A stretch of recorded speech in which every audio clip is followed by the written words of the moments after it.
Positive, happy, confident. I like training people because I know a lot of people think that's kind of crazy. They're like, how much bigger do you want to get? Just a little bit bigger.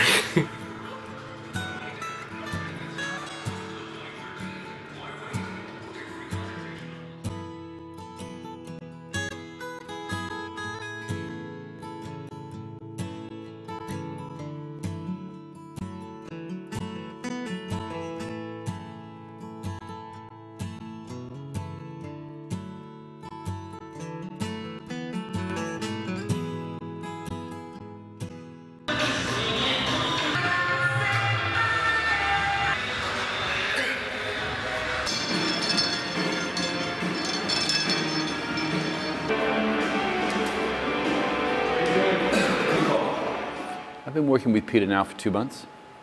And how long have you been working out for? I started working out in probably about 2001.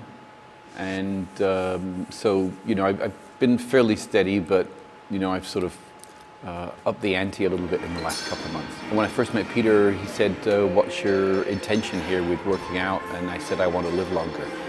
So for me, it's more quality of life than building muscle or losing weight. When you're working with Peter, you've got somebody kind of watching over you. You know, he's making sure the form is perfect. He makes sure he's asking you about how do you feel.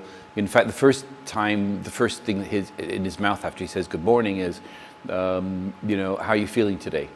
You know, and you know, because he wants to know that what he did last time is okay for you before he adds some new stuff for you the next time. So he's really sensitive to that. And you know, so he's always saying, how does that feel? You know, is the weight okay? So on, checking your form. So, I mean, it's like night and day having a trainer. You know, I can't actually imagine not having a trainer. What I like about Peter is his adaptability. He's very flexible.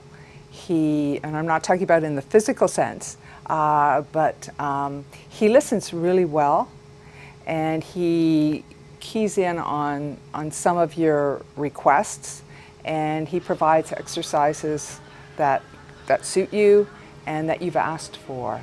And so that's really good to have someone who listens to you. And also he's very personable. You come in and he's asking you how your day is, and you know, how did the workout the previous day go, and so it's kind of a positive atmosphere. I feel like I'm at home, honestly. I love being in there. It's like, I don't know, I feel like in place. Like, I don't know, I just feel like, you know, I feel like good energy, like everyone else around me is there for the same thing.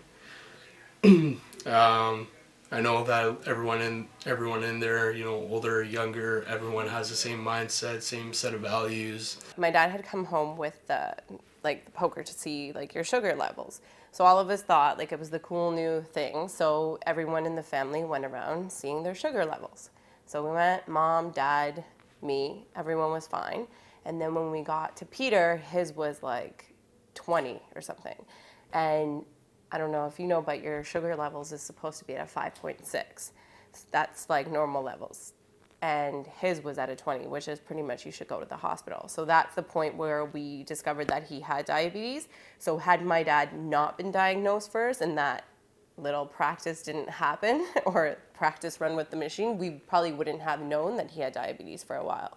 I didn't really know what diabetes was at that time. Going from one day thinking that you're living a normal life, not having to, you know, check your blood sugar, take any insulin before, you know, you eat anything before you go to bed.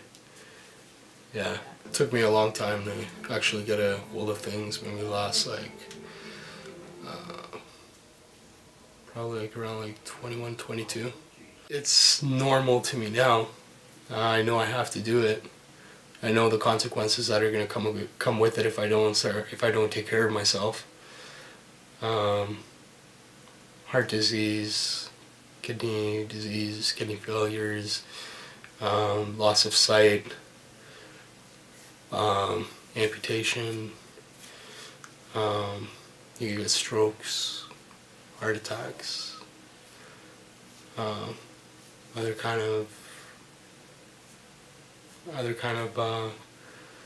no problems, life-threatening problems. Having a personal trainer forces you to do things that you don't want to do. We would go up and down the stairs, holding weights, squatting at the top, squatting at the bottom, doing this, I don't know, 10, 12 times. Exhausting, but you could feel your heart rate get up, and by the end of it, you were sweating, you were exhausted, but you felt really good. I don't understand that, but felt really good. You know, having that personal touch, knowing that there's certain aspects that you want to improve, and having the right exercises for you. So it's not one size fits all. It's, hey, this is what she needs, this is what he needs, and incorporating that. When I started working out in the gym, I didn't really have anyone to push me. I didn't have anyone to guide me through, you know, exercises, on doing it safely, and show me what machines, what exercises targeted which, you know, muscle groups. And I just kind of wanted to be there and, you know, keep people motivated, to help them, you know, reach their goals, because not everyone is self-motivated. Some people need people to push them through their workout. Always a little fearful when I recommend someone is to say, well, how's it going with Peter? And you know, the last thing I want to hear is, you know, it didn't work out. But that's never happened. Absolutely everybody that I've directed to Peter to train with him has been like just blown away with his skill and his nurturing. And what you need is a starting place. And then you can watch yourself improve. And over a week, over 2 weeks, you notice little things. That's all very motivating, because you can see some results. And you can feel results. And besides, you look better, feel better, you've got a better mental attitude. I met Peter at the gym one night, and we just got talking about things, and yeah, and then we had kind of a kinship for each other. I already told Peter I was going to share this story, and it's one of these things that when you're in the gym and you're together and you're working out, you're pushing each other.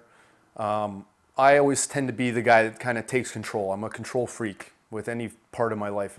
If you ask any of my friends, they'll tell you the same. Maybe a little too much at times.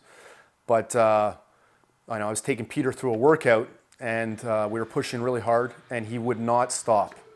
I go, you know, he was going down on his one knee. I was like, okay, you're up, your set's up, and he would get up and he would get back on the leg press machine, and he actually ran to the washroom and he puked. And this is a testament of his character. He will not stop. He will try his hardest. And if that means puking, if that means passing out, if that means you know, that he's not going to be able to walk very well the next day, it doesn't matter, because he wants to attain those goals, and he wants to push his body to the limit and make that work for him. And that's his character summed up in one story. It's nice to see that he's making something of himself, and everyone's generally like very proud of him, because he has come a long way, and that's probably the biggest part. Like our family has seen what he was, or what he looked like, and kind of not really giving any thought to what he was eating or even exercise. I mean, like I said, he did his leisurely sports, but not necessarily going to the gym, so it's nice. And now he's kind of making a little bit of a living for himself too, in terms of taking his passion into something else. So it's nice to see.